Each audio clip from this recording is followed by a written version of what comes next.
Millet അഥവാ ചെറുധാന്യം ഉപയോഗിച്ച് coconut rice തയ്യാറാക്കിയെടുക്കുന്നതാണ് ഇന്ന് ഞാൻ ഷെയർ ചെയ്യുന്നത്. ഞാനിന്ന് ഇവിടെ എടുത്തിരിക്കുന്നത് ചാമാരി അഥവാ ലിറ്റിൽ മില്ലറ്റാണ്. ഏത് മില്ലറ്റ് വേണമെങ്കിലും നമുക്ക് ഇതേ രീതിയിൽ തന്നെ കോക്കനട്ട് റൈസ് തയ്യാറാക്കിയെടുക്കാവുന്നതാണ്.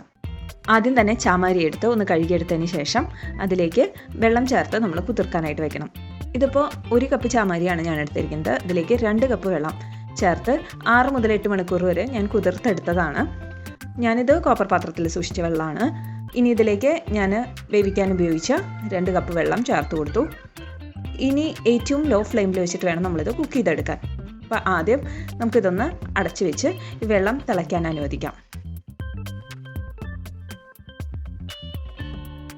വെള്ളം ചെറുതായി ഒന്ന് തിളയ്ക്കാൻ തുടങ്ങുമ്പോൾ അതിലേക്ക് 1 ടീസ്പൂൺ ഓയിൽ ചേർത്ത് കൊടുക്കുന്നുണ്ട്. അരികൾ തമ്മിൽ ഒട്ടിപ്പിടിക്കാതിരിക്കാൻ വേണ്ടിയിട്ടാണ് ഇതുപോലെ ഓയിൽ ചേർത്ത് കൊടുക്കുന്നത്. ഇതിലേക്ക് നമുക്ക് ചാമ ചേർത്ത് കൊടുക്കാം. ചാമ ചേർത്ത് കൊടുത്ത് നന്നായിട്ട് ഇതുപോലെ ഒന്ന് മിക്സ് ചെയ്തെടുക്കാം.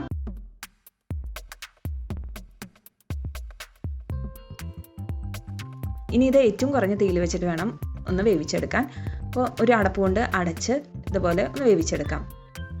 ഇടയ്ക്ക് ഇതുപോലെ ഒന്ന് ഇളക്കി കൊടുക്കുന്നത് നല്ലതാണ്, അല്ലെങ്കിൽ അടി പിടിക്കാനുള്ള സാധ്യതയുണ്ട്.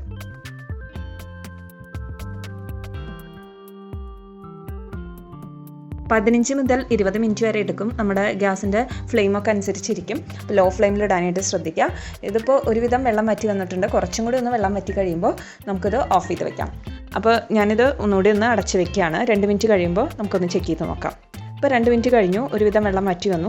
ഞാനിത് നന്നായിട്ടൊന്ന് ഇളക്കിയതിന് ശേഷം കുറച്ചും കൂടി ഒന്ന് വെള്ളം വറ്റി വരാനുണ്ട്.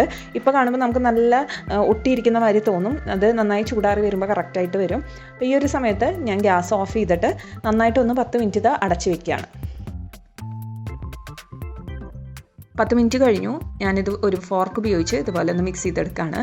സ്പൂൺ വെച്ച് നമുക്ക് ശരിക്കും ചെയ്യാൻ പറ്റില്ല. ഫോർക്ക് ഉപയോഗിച്ച് ചെയ്യുന്നതാണ് നല്ലത്. അപ്പോൾ നമ്മൾ നേരത്തെ നല്ല ഒട്ടിയിരിക്കുന്നത് പോലെയാണ് തോന്നിയത് റൈസ് കണ്ടപ്പോൾ. ഇപ്പോൾ ഡ്രൈ ആയി വരും തോറും ഇത് ശരിക്ക് ചോറ് പോലെ തന്നെ വന്നോളും. നമ്മൾ സാധാരണ ചോറ് പോലെ തന്നെ നമ്മൾ മില്ലറ്റ് വേവിക്കുമ്പോഴും ഉപ്പിടേണ്ട ആവശ്യമില്ല. പിന്നെ ചൂടുകട്ടിയുള്ള ഒരു പാത്രം അടുപ്പിൽ വെച്ച് അതിലേക്ക് എണ്ണ ചേർത്ത് കൊടുക്കാം. എണ്ണ ഒന്ന് ചൂടായി വരുമ്പോൾ ഇതിലേക്ക് ഞാൻ കപ്പലണ്ടിയാണ് ആദ്യം ചേർത്ത് കൊടുക്കുന്നത്, 2 ടേബിൾ സ്പൂൺ. ചെറുതായിട്ടൊന്ന് ബ്രൗൺ നിറായി തുടങ്ങുമ്പോൾ ഇതിലേക്ക് 1 ടീസ്പൂൺ ഉഴുന്നും 1 ടീസ്പൂൺ കടലപ്പരിപ്പും ചേർത്ത് കൊടുക്കുന്നുണ്ട്. നന്നായിട്ട് യോജിപ്പിച്ചെടുക്കാം. ഇതെല്ലാം ഒരുവിധം മൂത്ത് വരുമ്പോൾ നമുക്കിതിലേക്ക് വറ്റൽമുളക് 2 എണ്ണം പൊടിച്ച് ചേർത്ത് കൊടുക്കാം. പച്ചമുളക് 1 എണ്ണം ചെറുതായി അരിഞ്ഞതും ഇഞ്ചി ചെറിയൊരു കഷ്ണം അരിഞ്ഞെടുത്തതാണ് ചേർത്ത് കൊടുക്കുന്നത്. നന്നായിട്ടൊന്ന് യോജിപ്പിച്ചെടുക്കാം. ഇത് തേങ്ങാക്കൊത്താണ് 1 ടേബിൾ സ്പൂൺ. അപ്പോൾ അത് ആദ്യമേ ചേർക്കേണ്ടതാണെന്നും ഞാൻ വിട്ടുപോയതാണ്. അപ്പോൾ കപ്പലണ്ടി ചേർക്കുമ്പോൾ തന്നെ നമുക്ക് വേണമെങ്കിൽ തേങ്ങാക്കൊത്തും ചേർത്ത് കൊടുക്കാം. ഇതും കൂടി ചേർത്ത് നന്നായി യോജിപ്പിച്ചതിന് ശേഷം നാളികേരം ചിരകിയത് 3/4 കപ്പാണ് ഞാൻ ചേർത്ത് കൊടുക്കുന്നത്. നന്നായിട്ടൊന്ന് യോജിപ്പിച്ചെടുക്കാം. ഇനി ഇതിലേക്ക് ആവശ്യത്തിനുള്ള ഉപ്പ് ചേർത്ത് കൊടുക്കാം. ചാമരിയുടെ ചോറിൽ നമ്മൾ ഉപ്പ് ചേർത്തിട്ടുണ്ടാവില്ല.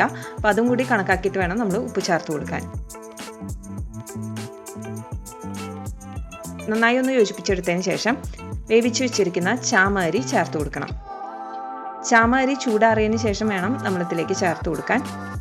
കട്ടുകളൊക്കെ ഉണ്ടെങ്കിൽ അതൊന്ന് ഫോർക്ക് കൊണ്ട് നന്നായിട്ടൊന്ന് ഉടച്ചതിന് ശേഷം ചേർത്ത് കൊടുക്കാം. ഇതിപ്പോൾ 1 കപ്പ് ചാമരി ഉപയോഗിച്ച് തയ്യാറാക്കിയ ചോറാണ് ഞാൻ ഈ കോക്കനട്ട് റൈസിലേക്ക് ചേർത്ത് കൊടുക്കുന്നത്. ആദ്യം തന്നെ നമുക്ക് കുറച്ച് ചോറ് ചേർത്ത് കൊടുത്ത് നന്നായിട്ടൊരു ഫോർക്ക് ഉപയോഗിച്ച് അതിലെ കട്ടകളൊക്കെ ഒന്ന് ഉടച്ചു കൊടുക്കാം. ബാക്കിയുള്ള ചോറ് കൂടി ചേർത്ത് കൊടുത്ത് യോജിപ്പിച്ചെടുക്കാം. അപ്പോൾ ടേസ്റ്റ് നോക്കിയിട്ട് ഉപ്പ് കുറവുണ്ടെന്ന് തോന്നുകയാണെങ്കിൽ ഉപ്പും ഈ സമയത്ത് ചേർത്ത് കൊടുത്ത് നന്നായി യോജിപ്പിച്ചെടുക്കാം.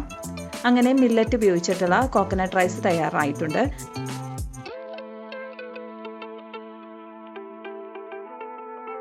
ഇതേ രീതിയിൽ നമുക്ക് ഏത് മില്ലറ്റിൻ്റെ ചോറ് ഉപയോഗിച്ചും കോക്കനട്ട് റൈസ് തയ്യാറാക്കിയെടുക്കാവുന്നതാണ്.